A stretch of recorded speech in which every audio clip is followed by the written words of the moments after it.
saya rasa bahwa saya masih kecil dan saya tidak sebagus mereka begitu. Bahwa kemudian saya menang, puji Tuhan ya, dapat juara 1, itu rasanya tuh kayak, oh terima kasih Tuhan, aduh bagus. Engkau pencipta pahlawanku utama, selalu indah bagai langit senja. Halo teman-teman, apa kabarnya nih hari ini? Syuradikara Podcast hadir kembali pada hari ini, pada edisi kali ini dengan saya, pembawa acara Eva Maria Simatupang. Dan narasumber kita pada kali ini ada Nona Ire sebagai pemenang dari lomba presenter radio RRIND pada tanggal 11 September kemarin yang bertepatan dengan hari ulang tahun Radio Republik Indonesia cabang ND. So first of all, kakak saya mengucapkan congratulations, pasti Kak Nona nih pasti proud banget. Ya, bisa lah. Bisa dibilang proud dengan myself, proud dengan my family, my partners in school, semuanya. Kayak mereka semua sangat mendukung dan saya benar-benar merasa bersyukur punya mereka. Oke, nah guys, kalau kalian tanya edisi kali ini kita mau buat apa nih? Bersama Nona Ire pada kali ini kita akan membahas dan menggali informasi seputar prestasi yang sudah diraih oleh Kak Nona dengan tujuan memotivasi teman-teman di luar sana yang grogi atau takut atau kurang percaya diri dengan ability yang kalian miliki. Nah, Kak, gimana nih perasaannya Nona setelah memenangkan perlombaan yang satu ini? Kalau misalnya tanya tentang menang lomba itu rasanya kayak gimana, semua orang basically sama. Pasti rasa senang, kemudian tidak menyangka. Terlebih saya kemarin karena saya masih 17 tahun. Kemudian kemarin itu range umurnya itu 17 sampai 25 tahun dan banyak sekali anak-anak kuliah yang ikut lomba ini, dan saya rasa bahwa saya masih kecil dan saya tidak sebagus mereka begitu. Bahwa kemudian saya menang, puji Tuhan ya, dapat juara 1, itu rasanya tuh kayak, oh terima kasih Tuhan, aduh bagus sekali, terima kasih. Dan saya masih belajar, saya sangat menghargai mereka yang sudah ikut bersama dengan saya ikut lomba. Saya belajar banyak dari teman-teman dan kakak-kakak semua. Ditambah lagi juga saya merasa bersyukur dan merasa dicintai karena banyak sekali dukungan yang ada untuk saya. So, karena kakak ikut lomba ini nih, pasti ada dong yang mengajak. So, I'm so curious about that. Siapa sih yang mengajak kakak untuk ikut serta dalam Kemarin itu ada 2 orang yang ajak, tetapi di antara mereka itu tidak tahu bahwa saya diajak oleh orang lain gitu. Ada satu kakak Desi dari RRI, dia itu penyiar yang penyiar profesional, sudah pernah ke Vatikan juga. Sudah pernah ke Vatikan. Kakak Desi, shout out Kakak Desi. Kemudian yang kedua itu ada Fraterio guru pembimbing saya yang selama ini. Fraterio itu bilang, Nona ayo ikut mewakili sekolah, kirimkan flyernya. Tapi Frater tidak tahu kalau sebelumnya saya sudah tahu informasi itu dari Kak Desi dan sudah diajak juga. Tetapi kan kalau Kak Desi ajak kan berarti dari jalur masyarakat tuh. Sementara Frater kan bilang dari jalur sekolah nih, dari jalur pendidikan. Karena saya masih 17 tahun jadi saya bilang, baiklah selama saya masih sekolah jadi saya jadi anak sekolah dulu, ikut jalur pendidikan begitu. Akhirnya ikut deh. Apa ini kompetisi pertamanya kakak dalam konteks lomba penyiaran? Ini kompetisi pertama atau udah yang keberapa nih? Kalau misalnya jadi reporter, jadi penyiar, ini pertama. Ini yang paling pertama. Tapi kalau saya memang sering ikut lomba dari kecil. Puji Tuhan saya sering ikut lomba dari kecil, tapi untuk lomba tentang menjadi seorang penyiar, kemudian reporter, pembawa berita, news anchor tuh baru pertama kali ini. Oh, pertama. So guys, tiap sebuah lomba untuk mencapai sebuah keberhasilan itu pasti ada prosesnya kan. Sekarang nih Kak Nona, bagaimana sih prosesnya Kak Nona? Ketika Kak Nona berproses itu bagaimana? Terus ada tidak kayak kendala? Dan bagaimana sih cara kakak untuk mengatasi kendala tersebut? Mungkin ini saya cerita agak panjang ya. Jadi awalnya itu waktu diajak saya memang punya schedule yang cukup padat karena waktu itu kan saya baru sembuh COVID. 2 minggu isoman dan 2 minggu itu saya tidak sekolah. Jadi bayangkan saja Syuradikara dengan tugasnya yang banyak, waktu sedang sekolah online, kemudian 2 minggu itu saya tidak kerjakan tugas. Jadi itu benar-benar banyak, numpuk. Sangat. Dan itu kan harus saya kerjakan tuh. Kemudian Frater kayak kasih kesempatan, mana ikut ini. Saya tuh bimbang awalnya kayak saya kerja tugas atau saya ikut lomba ini. Tetapi ada 2 orang loh yang percayakan saya. mereka di antara mereka itu tidak saling bilang oh ya kita pilih Nona, tidak, tetapi mereka masing-masing memilih saya begitu, bahwa ada banyak orang yang pilih saya, maksudnya percayakan saya untuk ikut sudah ini lomba. Jadi saya pilih untuk saya terima anugerah, saya punya tanggung jawab untuk jaga kepercayaan dan anugerah itu. Dan ternyata membuahkan hasil. Sebenarnya kalau omong tentang kendalanya tidak terlalu banyak, paling di pendalaman materi. Karena kalau kita jadi host, macam Eva ini kan, kita harus pendalaman materi dulu, kenal dulu kita punya narasumber ini siapa, apa yang mau kita bahas, persiapan kita sebagai seorang host, seorang news anchor sebelum kita lakukan siaran gitu kan. Tetapi yang kemarin yang saya rasa betul itu adalah timingnya. Kayak schedule-nya itu tuh padat sekali. Saya kemarin kan tidak menyangka tuh saya bakal lolos final. Ada 43 atau 44 peserta. Kemudian saya 17 tahun nih, masih kecil tuh. Saya rasa bahwa tidak mungkin saya minimal masuk final juga. Tidaklah. Lalu saya kerjakan tugas malam itu waktu pengumuman jam 10. Waktu pengumuman sebut nama saya kan, saya kayak saya juga nih. Saya kan tidak ada persiapan apa-apa nih. Saya tidak tahu bahwa saya ikut final. Saya tidak tahu, saya tidak menyangka saya ikut final. Dan besoknya jam 11 itu ada Zoom virtual untuk finalnya. Saya kayak oke, baik, selesaikan tugas memang. Langsung malam itu saya cari narasumbernya, kira-kira narasumbernya siapa yang bagus, tema yang mau saya ambil apa, karena memang saya tidak terpikirkan sebelumnya kan. Jadi ulang lagi dari awal, kemudian pendalaman materi, hafal, dan latihan bagaimana cara bicara, kemudian smiling voice, tone, dan segala macamnya itu sampai jam 2 pagi. Jam 6 pagi itu bangun lagi, kemudian saya hafal lagi, mandi, siap, kemudian kan biasalah reporter kita tuh jadi agak makeup sedikit, kasih rapi. Harus perfect. Karena ini kan final, jadi saya mau totalitas tuh, karena udah capek tuh. Jadi makeup, kemudian persiapan semuanya sampai jam 11. Sebenarnya itu di Box Cafe, tetapi ternyata waktu itu ada kendala di tempat itu, jadi kami terpaksa pindah lagi ke Komkom.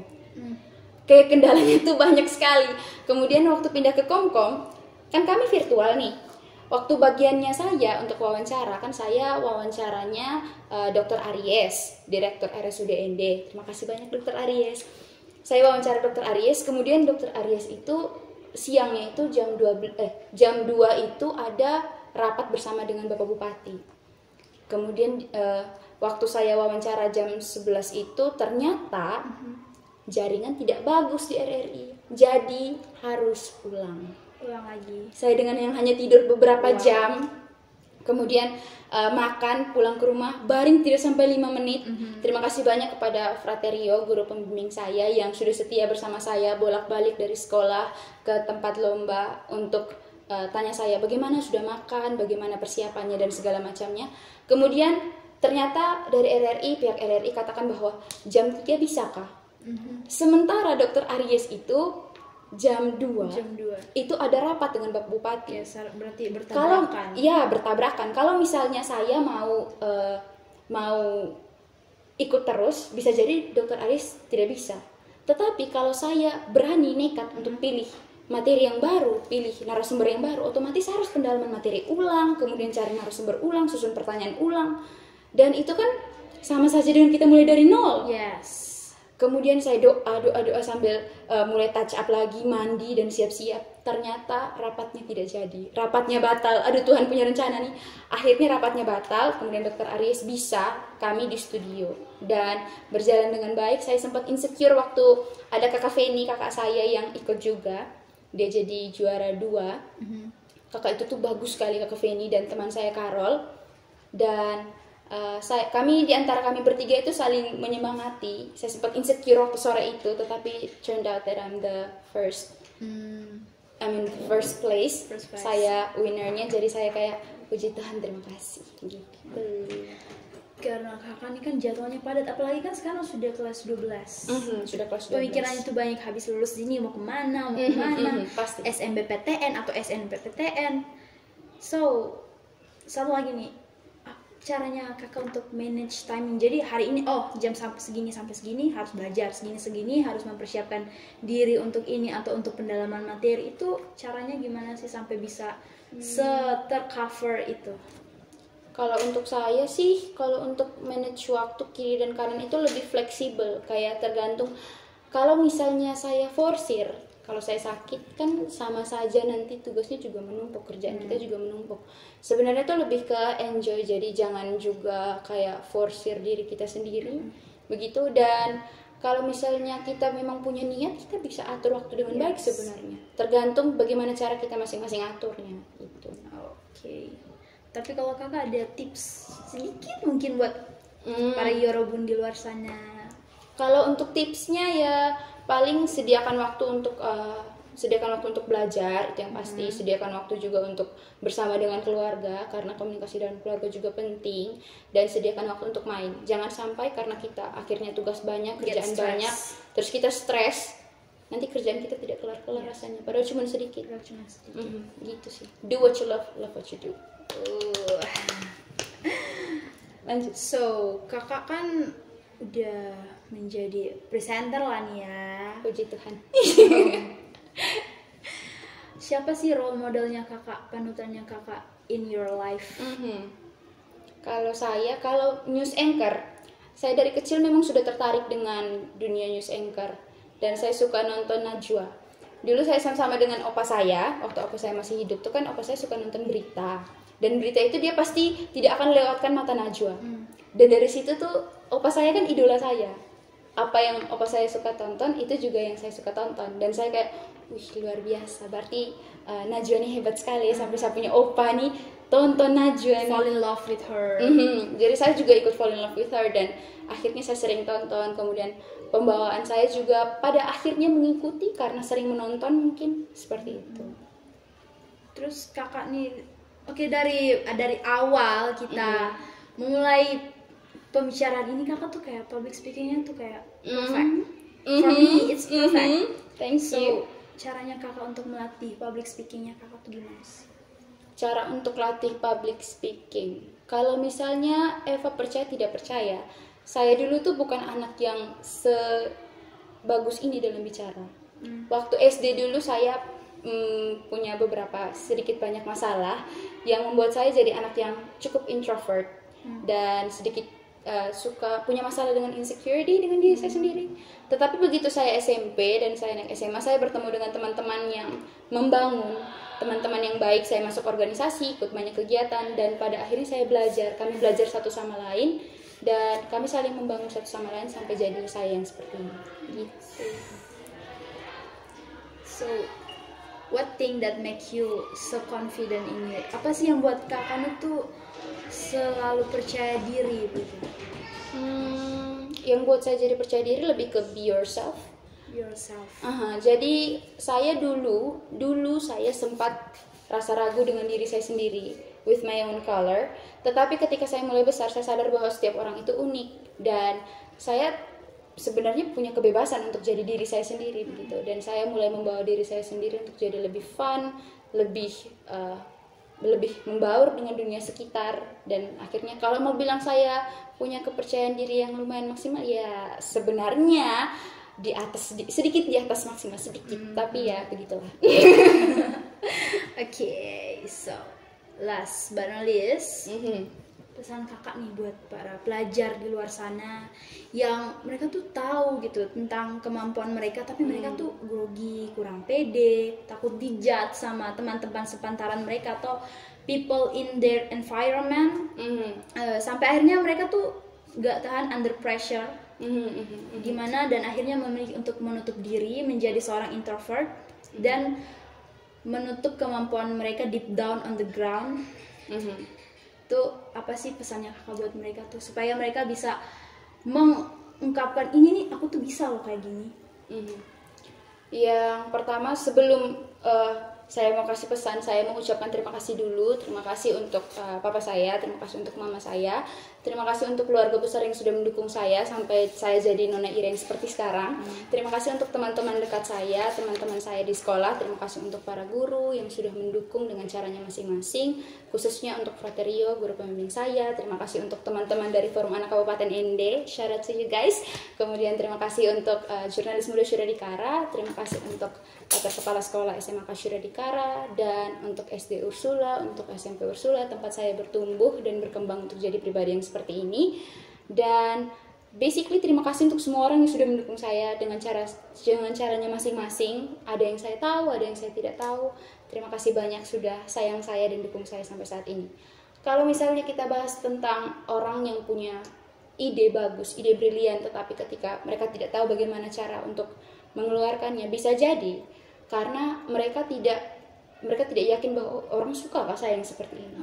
Nah, itu pemikiran yang keliru, bahwa kita jadi diri kita itu terserah tuh kalau orang suka atau orang tidak suka. Intinya kita keluar sebagai diri kita, begitu. Karena kita tidak bisa bikin semua orang suka dengan kita. Karena orang punya pendapatnya masing-masing, itu hak mereka. Kalau misalnya ada yang mungkin bergunjing sedikit di sana sini, bisa dua hal. Kalau misalnya itu benar, introspeksi diri, kemudian buat jadi lebih baik, jadi pribadi yang lebih baik. Tapi kalau itu salah, ngapain didengar gitu. Dan tidak ada pohon yang ada buah manis yang tidak dilempar. Kalau pohonnya tidak ada buah, tidak mungkin dilempar. Tapi kalau pohonnya tinggi dan buahnya bagus, pasti dilempar. Mengerti maksudnya, Pak?